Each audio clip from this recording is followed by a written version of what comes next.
اور فرمایا کہ میں اور قیامت کو یوں ساتھ بھیجا گیا. اس کا مطلب یہ ہوا کہ ہمارے رسول کے درمیان اور قیامت کے درمیان دوسرے کسی رسول کا اور شریعت کا ڈسٹنس نہیں.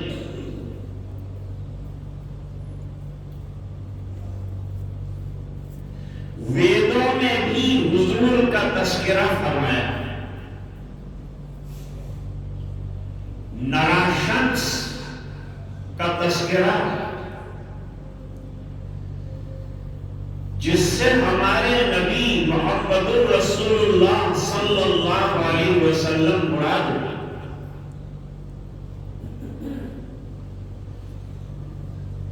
بائبل میں بھی فارقین کا تذکرہ ہے جس سے ہمارے نبی مراد ہے.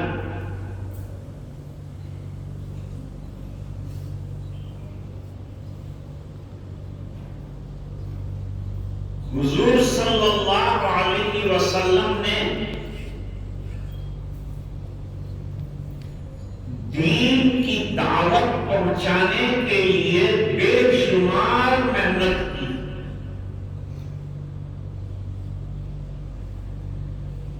تیرہ سال تک مکہ مکرمہ میں دعوت دی. بے حد تکلیفیں برداشت فرمائی.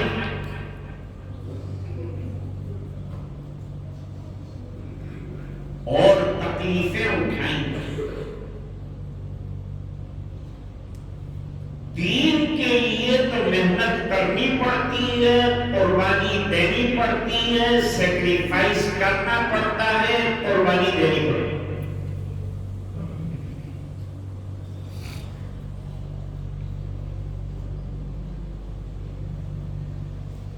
آپ صلی اللہ علیہ وسلم کو اللہ تعالیٰ نے کئی معجزات یعنی میریکلز عطا کیے. مور دین 3000 میریکلز حضور صلی اللہ علیہ وسلم کی طرف منسوب.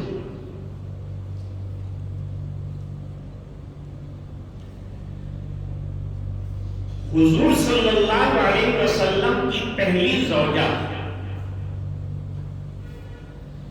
جن کا نام خدیجۃ الکبریٰ,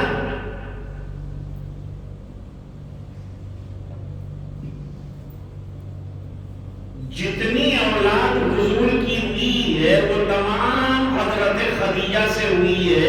ایک ماریہ قبطیہ سے ایک بیٹا پیدا ہوا تھا ابراہیم, جو بچپن میں انتقال کر گیا.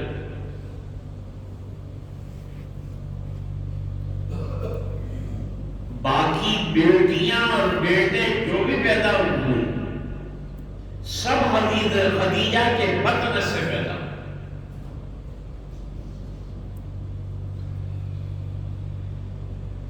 اور حضرت خدیجہ رضی اللہ تعالی عنہا نے دین کو پروان چڑھانے میں بڑی محنت کی. سرکار کا بڑا تعاون اور ہیلپ کیا. بیوی ایسی ہونی چاہیے جو دین میں مددگار ہو, حضرت خدیجہ کی طرح. تو شوہر کام کر سکتا ہے. اگر بیوی کا بھی ساتھ نہ ملے, کسی کا بھی ساتھ نہ ملے, تو پھر کیسے کام کرے گا؟ کام تو اللہ لیں گے, لیکن عناصر میں یہ کام چاہیے.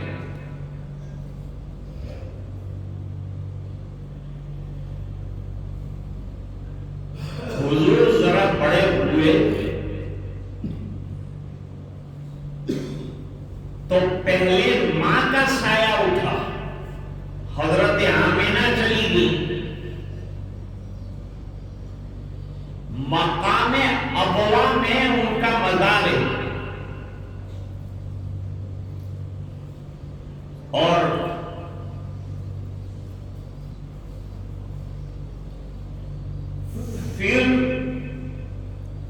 دادا جان عبد المطلب کے پاس رہے حضور پرورش میں،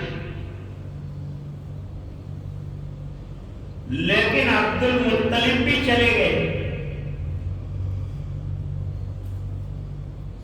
اب پرورش کون کرے چھوٹے محمد صلی اللہ علیہ وسلم کی؟ تو ابو طالب نے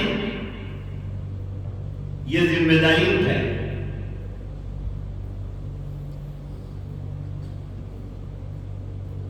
اور تمام تر مخالفتوں کے باوجود دین کے کام میں مدد، اگرچہ ایمان قبول نہیں کیا۔ ایمان اور ہدایت اللہ جسے چاہتے ہیں دیتے ہیں، کام جس سے بھی لینا چاہتے ہیں اللہ تعالیٰ دین کا کام لیتے ہیں۔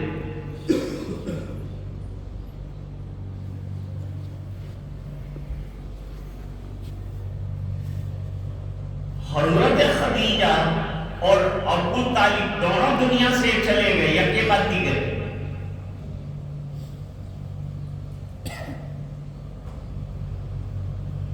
حضور صلی اللہ علیہ وسلم کو بڑا غم ہوا۔ یہ سال جس میں یہ دونوں چلے گئے اس کا نام رکھا عام الحزن، یعنی غم کا سال۔ دو غم حضور کو رہے، ایک رفیق حیات چلی گئی، ایک چچا جان چلے گئے۔ دو سہارے تھے، دونوں چلے گئے، لیکن اللہ نے بتایا کہ بغیر سہارے کے صرف اللہ کی طاقت اور بنیاد پر انشاءاللہ یہ دین چلے گا۔ کوئی کتنا بھی روکے، کتنی بھی رکاوٹیں ڈالے، کوئی فرق نہیں پڑے۔ یہ دین کا چراغ اللہ نے جلایا ہے تو قیامت تک جلے گا۔ کتنی بھی محنت کرنے والے کر ڈالیں اس کو مٹانے کے لیے، لیکن یہ چراغ بجھنے کے لیے ہے ہی نہیں۔ الدین یعلو ولا یعلا، یہ دین سربلندیوں کے لیے آیا۔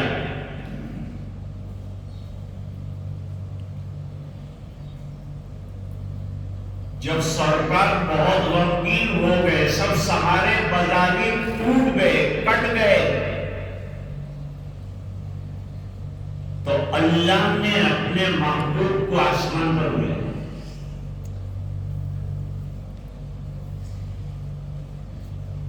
اللہ کے رسول کو بتایا گیا زمین والے نہیں سنتے، کوئی بات نہیں، آسمان والوں میں تیری کیا قدر ہے میں بتا دوں۔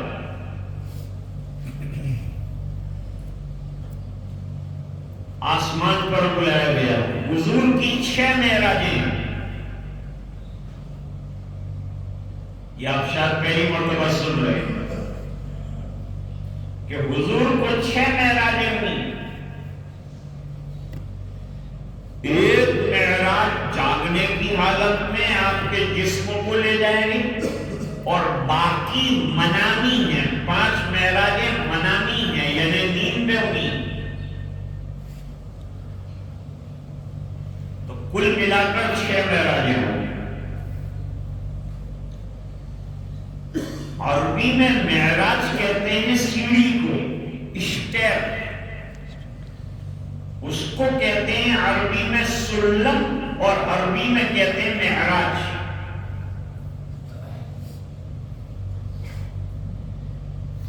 ہجرت سے پہلے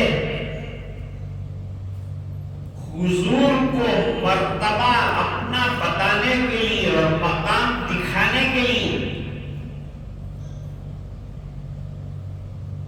اللہ تعالیٰ نے آسمان کی بلندیوں پر بلایا۔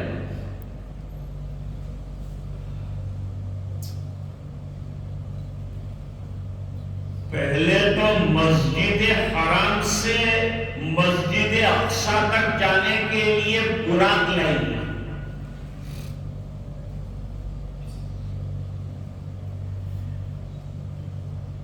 اور مسجد اقصی ہمارا قبلہ اول رہا،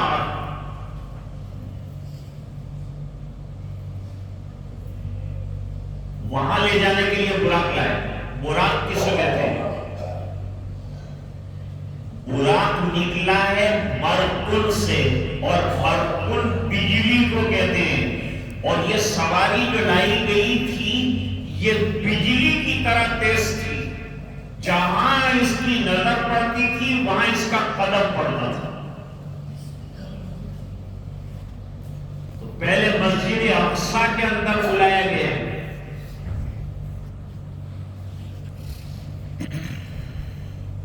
اور وہاں سے رفرف نامی ایک اور سیڑھی لائی گئی، اس پر حضور کو کھڑا کیا گیا اور آسمان کی بلندیوں پر بلایا گیا.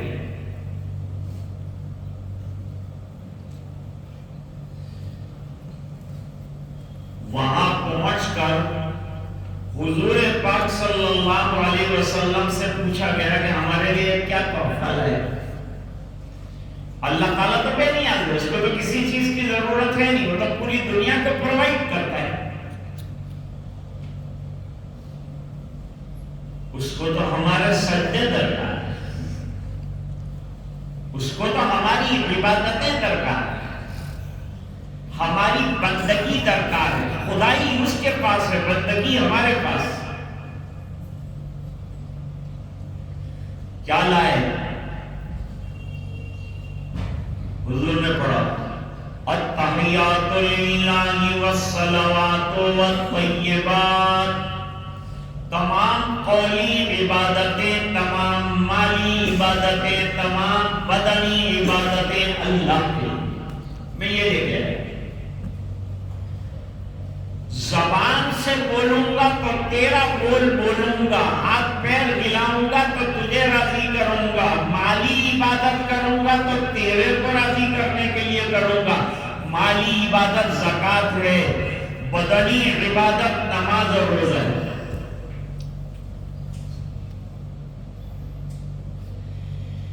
اللہ نے فرمایا کہ جب تم اتنا بڑا تحفہ لائے تو ہمارا تحفہ بھی لے. السلام علیکہ ایھا النبی ورحمۃ اللہ وبرکاتہ. اے نبی، آپ پر اللہ کی رحمتیں ہوں اور برکتیں ہوں اور سلامتی ہوں. سرکار نے کہا میں امت کو کیسے بھول جاؤں؟ تو حضور نے فرمایا السلام علینا وعلی عباد اللہ الصالحین. تمام نیکی کرنے والے اچھے بندوں پر سلامتی ہو، میری امت کے افراد پر سلامتی ہو.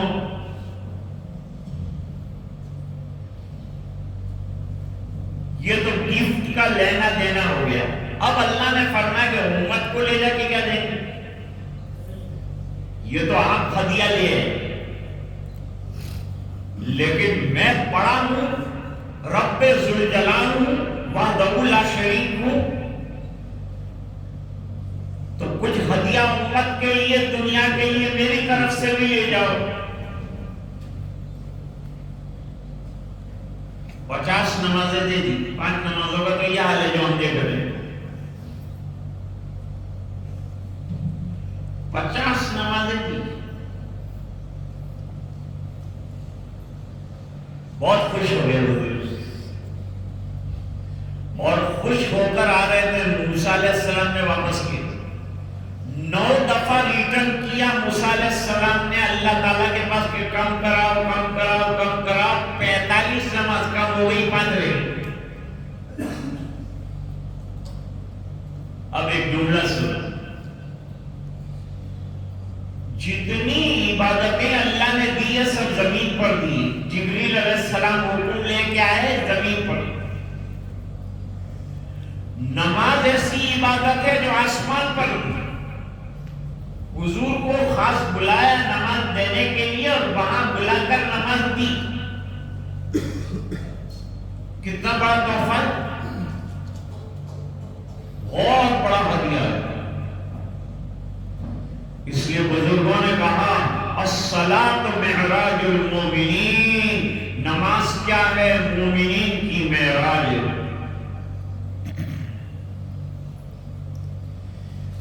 جہاں اللہ اکبر کہا انسان کا کنیکشن اللہ کے ساتھ ہو جاتا ہے. مسجد اللہ کا گھر، یہاں اللہ اللہ کی بات ہوگی، یہاں دنیا کی بات نہیں ہوگی، یہاں سیاست کی بات نہیں ہوگی، یہاں پولیٹکس کی بات نہیں ہوگی، یہاں اللہ کی بات کریں گے. ہم اللہ اللہ کرنے کے لیے یہاں جمع ہوئے، پولیٹکس کرنے کے لیے جمع نہیں ہوئے. سننے والے کان کھول کر سن لیں. بہرحال 5 نمازیں رہ گئی. اللہ نے فرمایا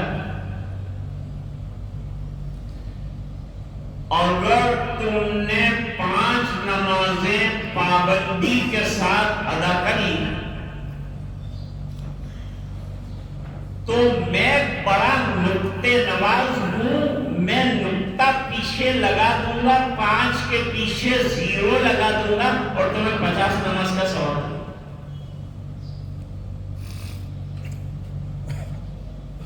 آدمی ایک نیکی کرتا ہے، اللہ تعالیٰ اس کے پیچھے 0 لگا دیتا ہے، 10 نیکیاں لکھ دی جاتی ہیں.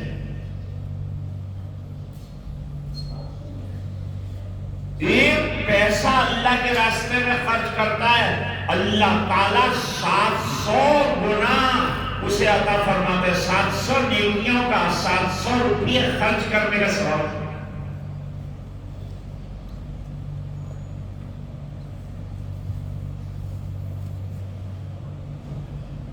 حدیث شریف میں فرمایا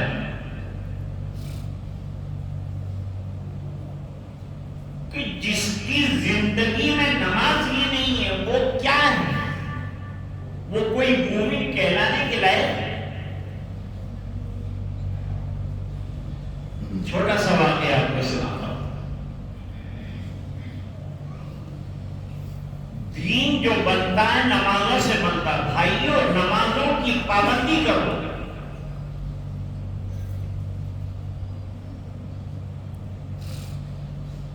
ہر آدمی چاہتا ہے کہ میری قبر روشن ہو جائے. تہجد میں اٹھو قبر روشن ہو جائے. ہر آدمی چاہتا ہے روزی میں برکت ہو جائے. نماز پڑھو روزی میں برکت ہو جائے. ہر آدمی چاہتا ہے گھر کے اندر جھگڑے ختم ہو جائے. نماز پڑھو گھر کے جھگڑے ختم. ہر آدمی چاہتا ہے میرے کاروبار میں برکت ہو جائے، میری اولاد فرما بردار بن جائے. آپ نماز پڑھو اولاد فرما بردار بن جائے. نماز کی پابندی کرو، قبر کے سوال اللہ آسان کر دے. ہر مومن چاہتا ہے کہ جنت کا داخلہ نصیب ہو جائے. جو نماز کی پابندی کرے گا اللہ جنت میں داخلہ نصیب فرمائے. نماز سے دنیا میں راحتیں ملتی، آخرت میں کامیابی ملتی اور دلوں کو اطمینان اور سکون ملتا ہے. کیوں بھائی یہ بات صحیح نہیں ہے کہ ذکر اللہ سے سکون ملتا ہے، اللہ کی یاد سے سکون ملتا ہے؟ تو نماز سے بڑا ذکر کوئی چیز نہیں ہو سکتی. تو نماز سے زیادہ بڑھ کر سکون والی کوئی عبادت نہیں ہے. اللہ قرآن میں فرماتے ہیں الا بذکر اللہ تطمئن القلوب.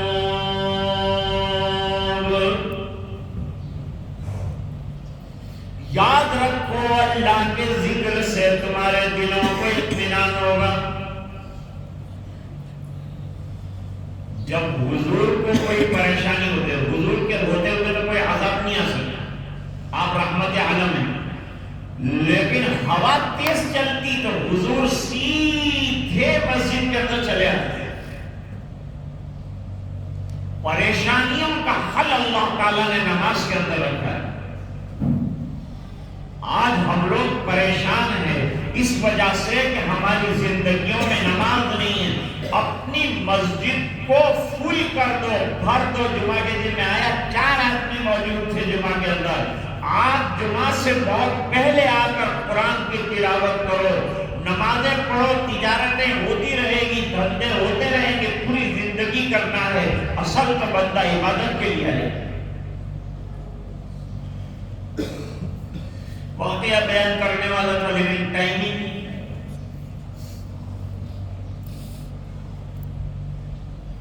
جب بادل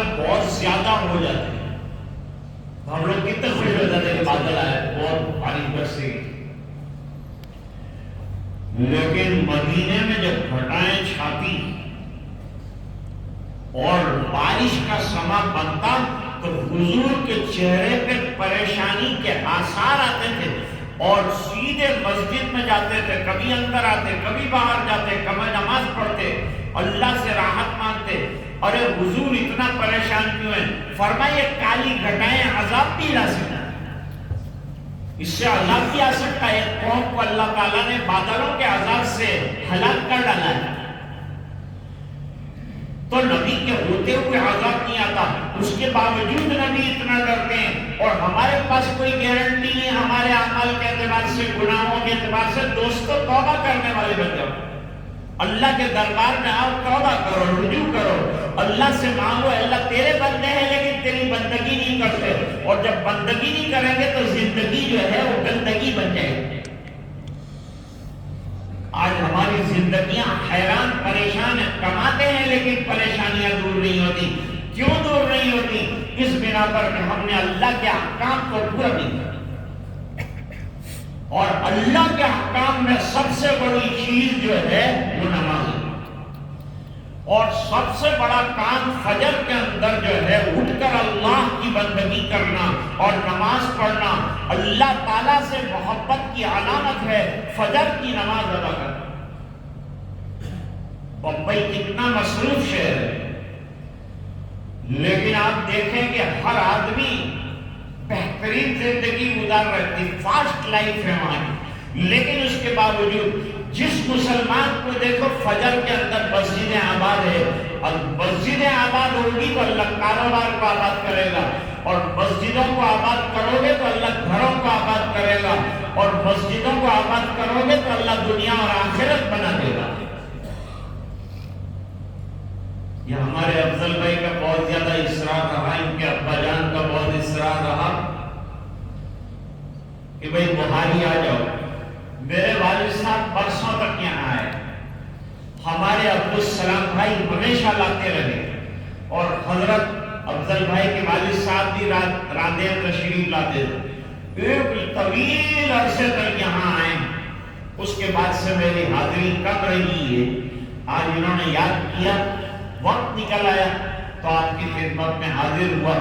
میری آپ سے دردمندانہ اپیل ہے کہ سرکار نے فرمایا میری آنکھوں کی ٹھنڈک نماز میں ہے۔ اگر ہمیں حضور سے واقعی محبت ہے، اگر لگاؤ ہے، اگر نبی کے ساتھ جیسے مسلمان کا عشق ہوتا ہے ایسا عشق ہے، تو نماز کو مت چھوڑیے، نماز پابندی سے پڑھیے، اور اللہ کے گھر کو آباد رکھنے کی کوشش کیجیے۔ گھر میں ماں بہنیں بھی پوری طاقت کے ساتھ نمازیں پڑھے، اللہ سے مانگیں۔ اللہ تعالیٰ نمازوں کے بعد مرادوں کو پورا فرماتے ہیں، دعاؤں کو سنتے ہیں، اس لیے یہ بہترین عبادت اللہ تعالیٰ نے عطا فرمائی ہے۔ اللہ تعالیٰ ہمیں عمل کرنے کی توفیق عطا فرمائے۔ وآخر دعوانا ان الحمد للہ رب العالمین۔